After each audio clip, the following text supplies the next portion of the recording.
Very well.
Yes?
All right.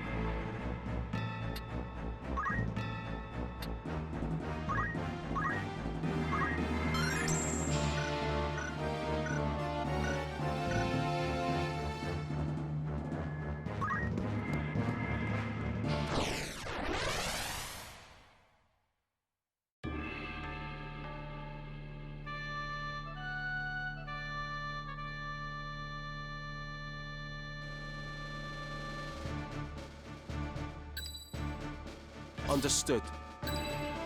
To the front. Let's have it.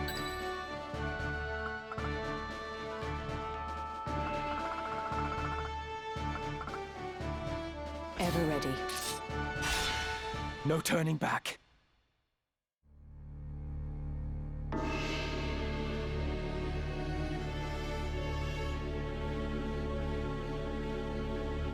I see Gafgarion's sword was no match for his words.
You'll be fine.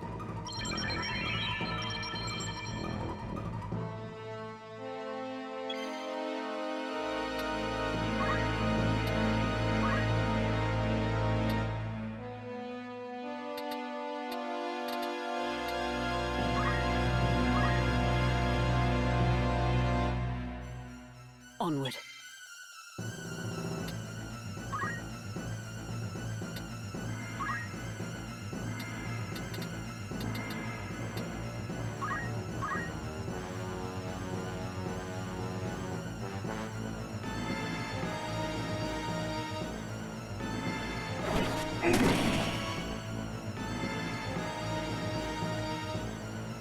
This is Auracite's sacred power?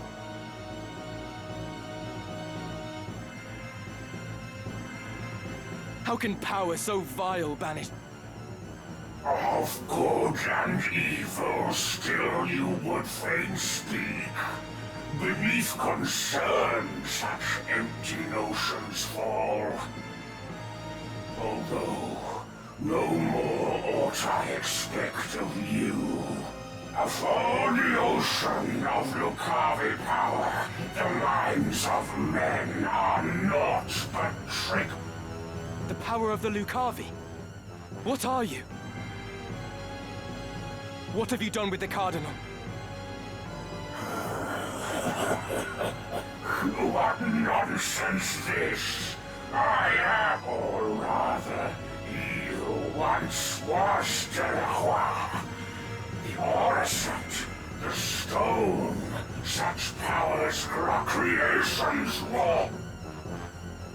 I must concentrate.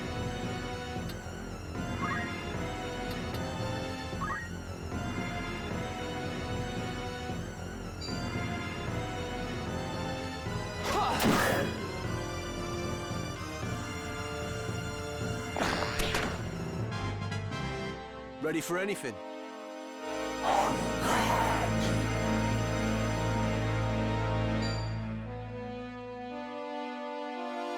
In darkness stalk our mortal fear.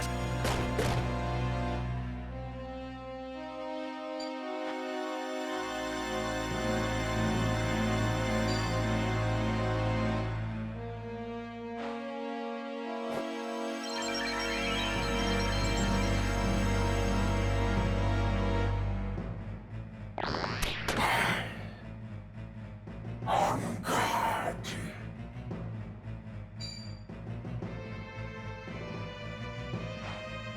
Tremble in fear.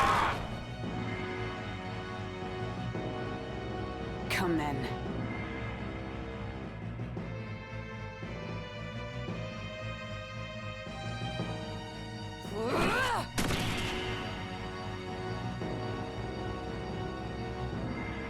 Lucavi?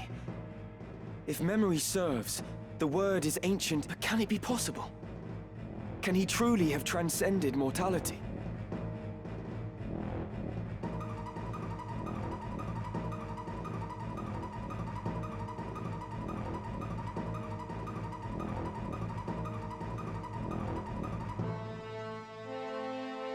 A god I am. No simpler terms there are.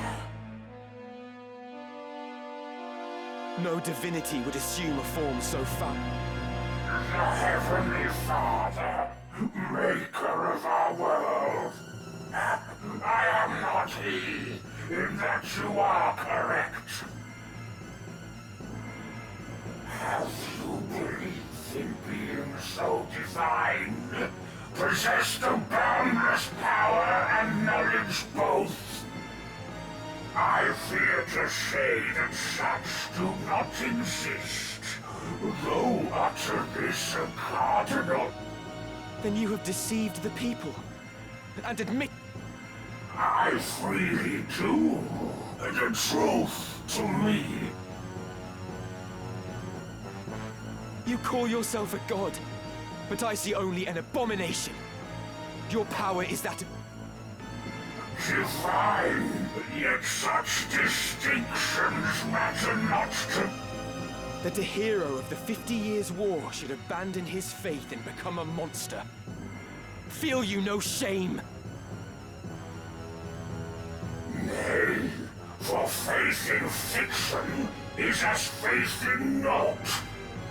The joyous day, the power roused within, to me was shown divinity's truth. My fervent most desire was then fulfilled by the one God to whom I bend the knee.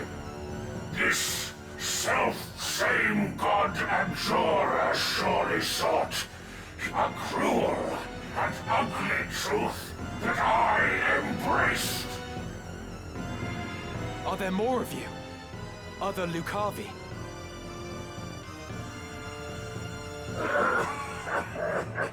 What ne-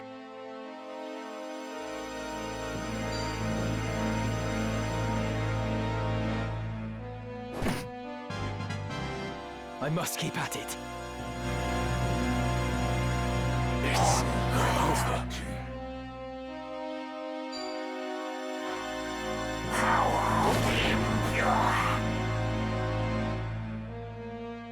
My apologies.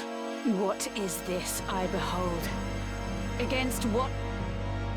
The Lion's Guard sends its best in your skill with blade unrivaled. As now we speak, your brave fast remains your oath, and serve you may. My ally, you need but be. Your ally. Wherefore would I choose to join hands with a grotesque abomination such as you?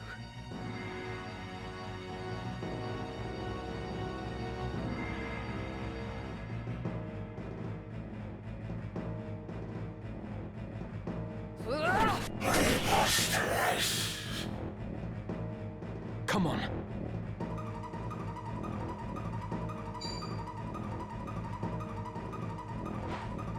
Be strong. Many thanks. Mock you words of my appearance make. By what you see, do you see fit to judge?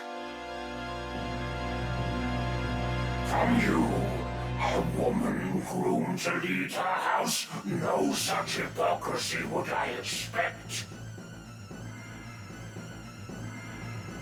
No matter your deeds, for no more reason than your form, denied respect you are. By form alone you judge, though neath unchanged I am, the self-same man as hero hailed. Immensely agrious, disappoints you too. If you are unchanged as you claim, why go to such lengths for power? Nay, your vile form is a reflection of what lies beneath. You claim to have transcended, but all I see before me is a fallen man. Once, mayhap, your heart was pure, but in seeking power at any cost, you allowed it to be corrupted. You've not transcended mortality, but forsaken your humanity. You are naught but the ghost of a man clinging to his basest desires. On right divine I call.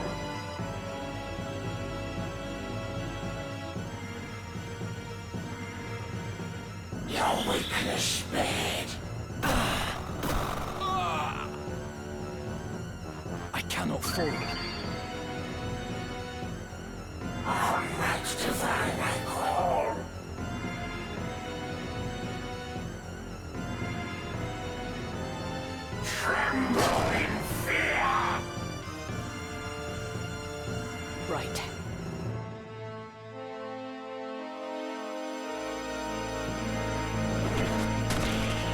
fate?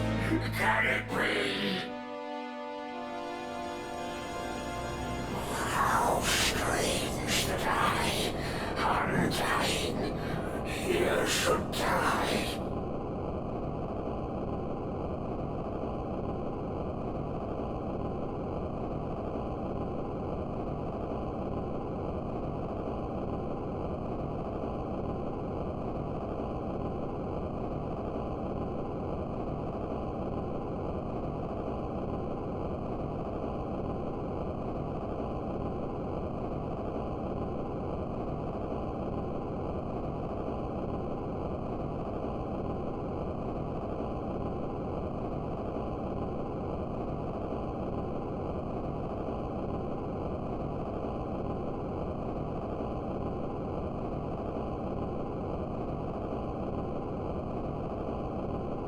The death come here, High Sheriff could descend. Oh, would that these eyes could witness bear.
My advisors tell me you are the one who rescued Princess Ivalice.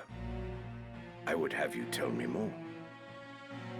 I am Delita Hyrule, a Black Ram lieutenant in the service of His Excellency the Baron Grimms.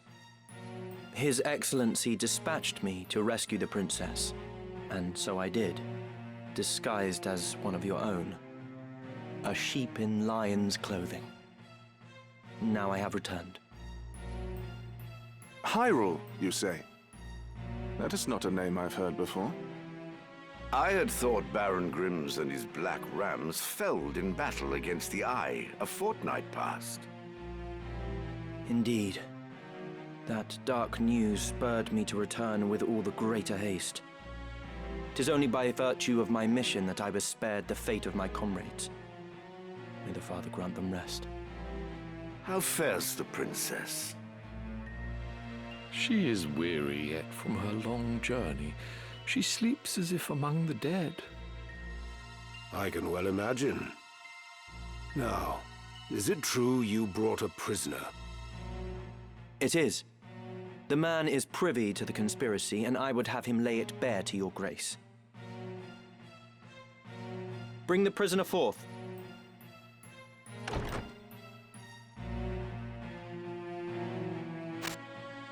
Let us hear the reason for your attempt on the princess.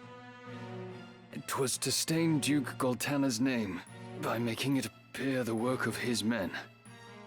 That way he'd be kept from Lazalia and claiming the regent's seat. Who gave you the order? Duke Larg? No. A close advisor of Duke Goltana's seeking to curry Duke Larg's favor. Madness! None among us would fain betray our Duke. This is clearly an attempt to undermine us by sowing mistrust. Silence this man before he can spout more absurdness. I would hear it nonetheless. Who was it? Well, name the one who gave the order. I'd have your protection. On my honor as a knight. Speak. 'Twas the man who stands before me. Chancellor Glavain. How dare you! I do not even know you, knave! Who put you to it? The Queen? Stop this mama's farce. I've naught to do with this! To betray your liege lord is an unpardonable crime, Chancellor. It was not I! I know naught of it!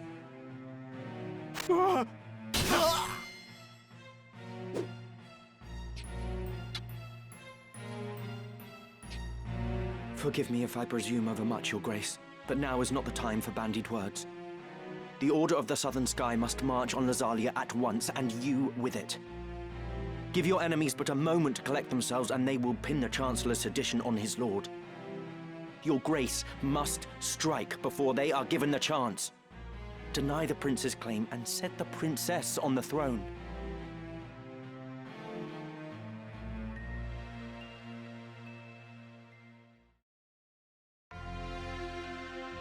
Following his sack of the royal capital of Lazalia, Duke Goltana, the Black Lion, banished Queen Luveria to Besselat for her hand in the conspiracy, and crowned Princess Ovilia queen. But Duke Larg, the White Lion, insisting that Prince Orinus was the true and rightful heir, at once crowned the child prince and declared himself regent. Moving then to free Luveria, Duke Larg dispatched the Order of the Northern Sky to Besselat in the name of the new crowned king. Duke Goltana, in turn, set the Southern Sky to march in Ovilia's name. The curtain had risen on what history would one day record as the War of the Lions.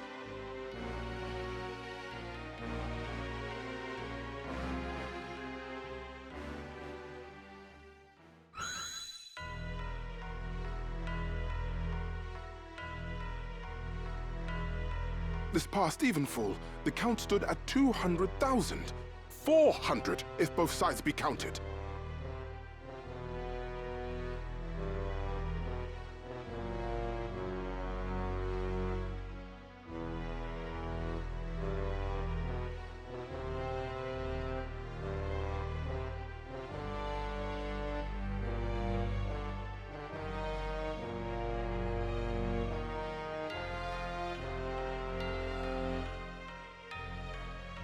The number of casualties is not our sole concern.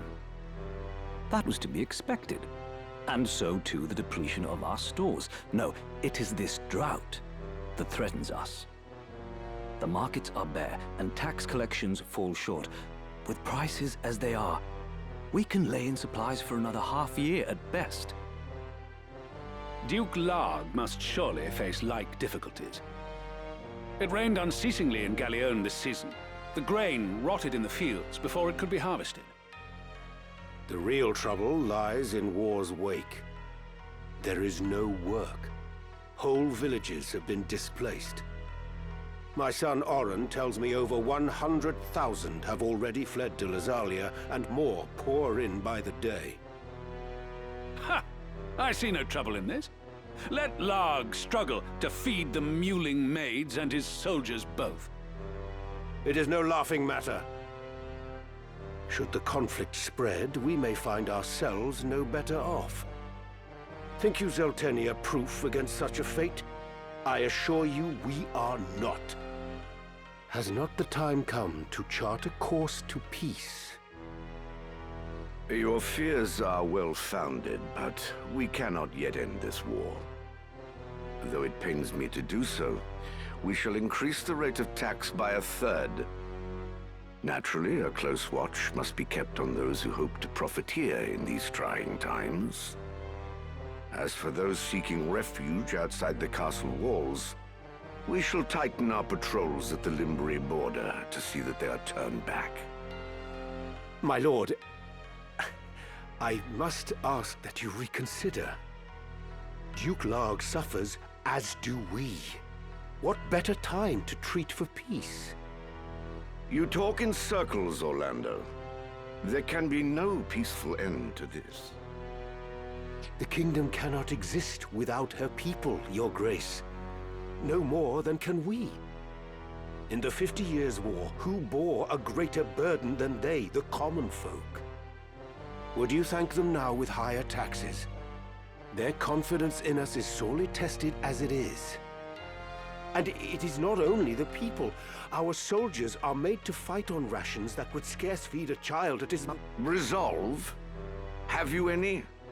These are the words of a coward.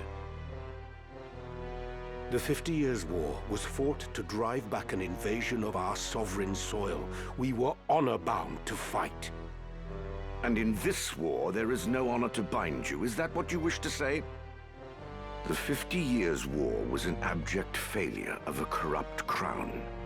And the source of its corruption is Duke Larg. The man claims to act in the realm's interests, but in truth, he aspires only to power. I seek to rid us of his blighting influence. Yet you would suggest there is no honor in this, that we fight for naught. You mock the Black Lion to his face. His Grace speaks true. Besides, why lay down the sword with victory so near? They call you the Thunder God, Count Orlando. But your gentle words would sooner stir a breeze. Is victory so near? My ears are deaf to its approach. I am, however, keenly aware of the quagmire pulling at our feet. This war has been fought to a standstill. Your words are the epitome of hubris. This council can ill afford to heed such unfounded prating. I will not sit here and tolerate such insults. Enough of this. You disappoint me, Orlando. Pray you do not disappoint me further.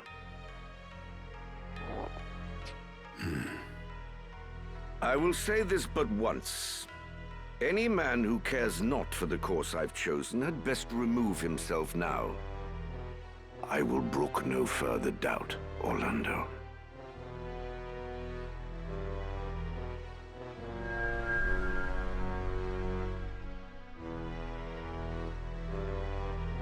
The leader once told me he was swimming against some unseen current. If this current rushed towards war, and the world with it, what hope did I have to fight it? I made for Lazalia to tell Zalbarg that someone dictated this war from the shadows, and to test my own legs against the current.